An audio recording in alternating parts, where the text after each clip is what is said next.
বন্ধুরা, অধিকাংশ বাঙালি এই বর্ণটির নাম ঠিকঠাক বলেন না। বিষয়টি হয়তো আপনাদের ব্যথা দিতে পারে, কিন্তু এটি ঠিক কথা। এবং শতাংশের হিসাব করলে হয়তো আপনি পাবেন 99% উপরের শিক্ষিত বাঙালি এই বর্ণটির নাম ঠিকঠাক বলেন না। বিষয়টি একটু পরিষ্কার করে বলা যাক। দেখুন, এই বর্ণটিকে আমি এখানে লিখে রেখেছি। এই বর্ণটির নামের বানান হচ্ছে এটি। এই নামের বানান নিয়ে আমাদের সমস্যা নেই। আমরা প্রায় প্রত্যেক শিক্ষিত বাঙালিই জানি যে এই বর্ণটির একটি নাম আছে, সেই নামের বানান হচ্ছে এটি। এখন নামের বানান নিয়ে যদি আমাদের সমস্যা না থাকে, তাহলে আমাদের সমস্যা কোথায়? আমাদের সমস্যা হচ্ছে উচ্চারণে। অর্থাৎ এই নামের বানানটিকে আমরা বিভিন্ন এলাকার মানুষ বিভিন্নভাবে উচ্চারণ করে থাকি। বিষয়টি একটু পরিষ্কার করে বলা যাক। দেখুন, বোর্ডে আমি 1 2 3 4 5টি উচ্চারণ লিখে রেখেছি এই নামের। রস্বই, রস্বই, রস্বই, হস্বই, হ্রস্বই। আমি কিন্তু এখানে 5টি লিখে রেখেছি, কিন্তু এই তালিকা বাড়তে থাকবে এবং আপনারা অনেকেই হয়তো বলবেন যে আপনি যেটি বলেন সেটি এই তালিকায় নেই। আমি এই তালিকা বৃদ্ধির কাজ করতে চাচ্ছি না। আমি বলতে চাইছি, এখন আমার আলোচিত বিষয় হচ্ছে এই যে বর্ণটি, এর নামের বানান যদি এটি হয়, তাহলে আমরা মুখে কোনটি বললে সেটি প্রমিত হবে, সেটি শুদ্ধ হবে এবং যেটি আমাদের বলা উচিত। আমি নিজেও কিন্তু এই বর্ণটিকে বিভিন্ন সময় বিভিন্ন নামে ডেকেছি। আমি ছোটবেলায় এই বর্ণকে বলতাম রস্বই, এই যে এটি। তারপর একটু বড় হলাম, শিক্ষিত হলাম, শিক্ষিত বাঙালির মুখের উচ্চারণ শুনলাম, সেখানে দেখলাম যে অনেকেই বলছেন এই বর্ণটির নামের উচ্চারণ হস্যই, এই হ আগে আনছেন। এখন আমিও শেখার চেষ্টা করলাম যে না, এটি নয়, এটি হবে। কিন্তু তারপরে জানলাম যে এই বর্ণটির নামের উচ্চারণ এই 4টির কোনোটিই নয়। এই নামের উচ্চারণ হচ্ছে এটি। এটি কিভাবে উচ্চারণ করব? হ্রস্বই। বন্ধুরা, এই যে উচ্চারণ, দেখুন প্রথমটুকু শেষটুকু কিন্তু প্রায় প্রত্যেকেরই এক। দেখুন, স শয়কার ই, স শয়কার ই। দেখুন, স শয়কার ই, স শয়কার ই, স শয়কার ই।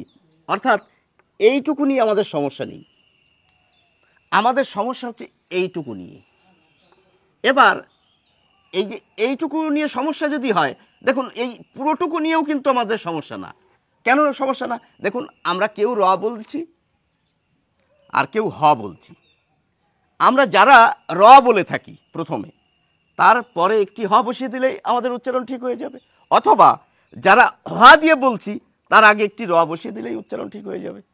বিষয়টি পরিষ্কার হলো না? দেখুন, আমি কোনটি বলতাম? প্রথমে বলতাম এই রস্বই। আমি যদি রস্বই না বলে হ্রস্ব ই বলতাম, তাহলে যেহেতু বললাম এইটুকু পুরো এক, তাহলে এইটুকুর জন্য ইংরেজিতে কি লিখতাম? আর লিখতাম। আর ক্যাপিটাল লেখার এই যে আর লিখতাম এইটুকুর জন্য। তাহলে এই যে রয়ের নিচে হসন্ত দিয়ে তারপরে একটি হ দিয়েছি, এইটুকুর উচ্চারণ কি লিখবো ইংরেজিতে? এইটুকুর উচ্চারণ লিখব আর এইচ। মুখে এটুকুকে কিভাবে উচ্চারণ করব? র, র। বিষয়টি কি রকম আমি বলছি, দেখুন, ক সমান কে।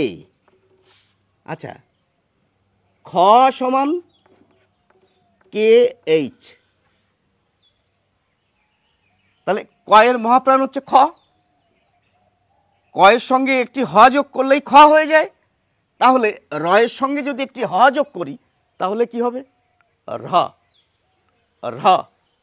অর্থাৎ এই র সমান হচ্ছে আর, আর এই রর পরে যদি হ লিখি তাহলে হয়ে যাচ্ছে আর এইচ, যার উচ্চারণ হচ্ছে র।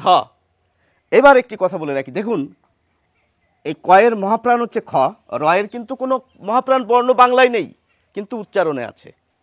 এই রয়ের যে মহাপ্রাণ রূপ উচ্চারণে আছে, সেটিই কিন্তু এখানে দেখানো হচ্ছে বন্ধুরা। এবং এই বর্ণটির উচ্চারণ করতে হবে, এই বর্ণটির নামের উচ্চারণ করতে হবে সেই রয়ের মহাপ্রাণ ধ্বনি প্রয়োগ করে। হ্রস্ব ই, হ্রস্ব ই নয়, রটা সফট নয়, রয়ের সঙ্গে একটু হ মিশিয়ে দিতে হবে। হ্রস্ব ই, হ্রস্ব ই। এখন অনেকের প্রশ্ন থাকবেন, দেখুন বানানে তো এখানে হ রয়েছে প্রথমে, তাহলে তো আগে হ আসার কথা, কিন্তু তা একেবারেই আসবে না। কেন আসবে না? র আগে আসছে।